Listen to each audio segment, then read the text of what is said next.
we're back. Free!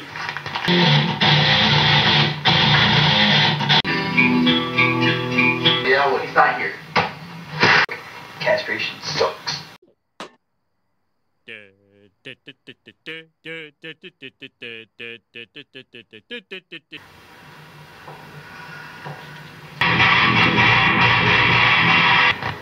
Where's your strong roaster?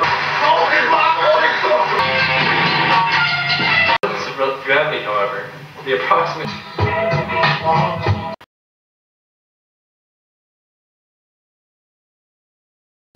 What up, everybody? We're back for another brief update of what I've been up to.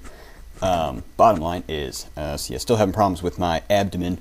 Still feel it, although it might be getting better. The pain isn't as severe as it has been, so hopefully I'm on the mend.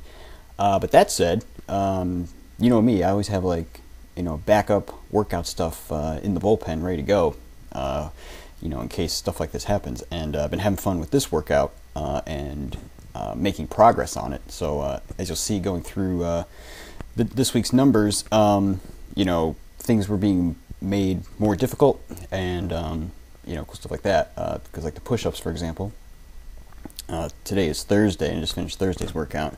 Push-ups are now on 65 for the set, which is really good. And I think next week we're going to go to pull-ups of sets of 7. So that'll be cool as well, I think. The big news for the week is what happened on Monday, and I decided to add Tabata. And you might be saying, what is that? Well, it is dodeca. I mean, it is totally dodeca. Because basically, here's the deal. If you do it and you feel like you're going to throw up, that means you're doing it right. It is ultra high intensity intervals, and the idea is that you do full out interval of something. And that's the nice thing about Tabata. It can be anything, whatever you want it to be. It could be running, it could be rowing, it could be, jumping, climbing, whatever.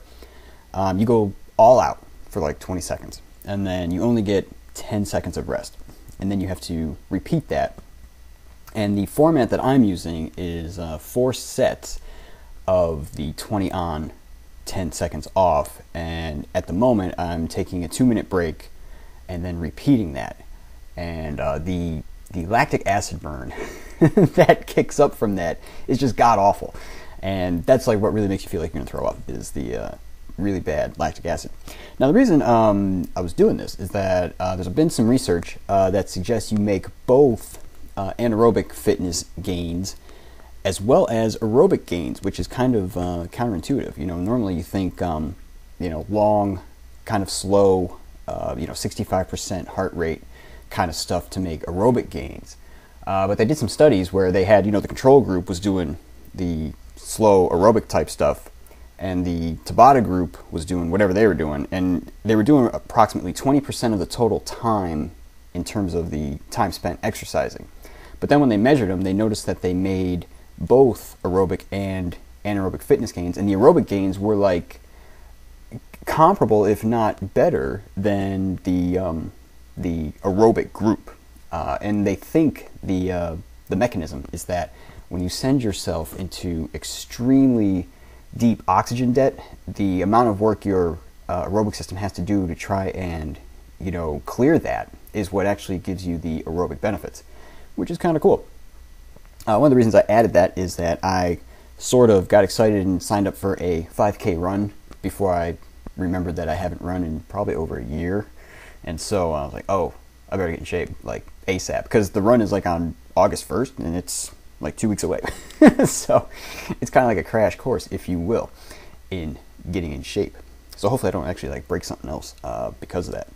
So at the moment, still the cage. Like I said, no squatting, deadlifting, benching. The cage is currently a very expensive chin-up bar, but hope to be back in there soon. And I think that is it for this week. I'm going to see you next week for sure in a diet update, because I think that's due next week, and things are going good on that front, but we'll talk more about that then. All right, peeps, so long.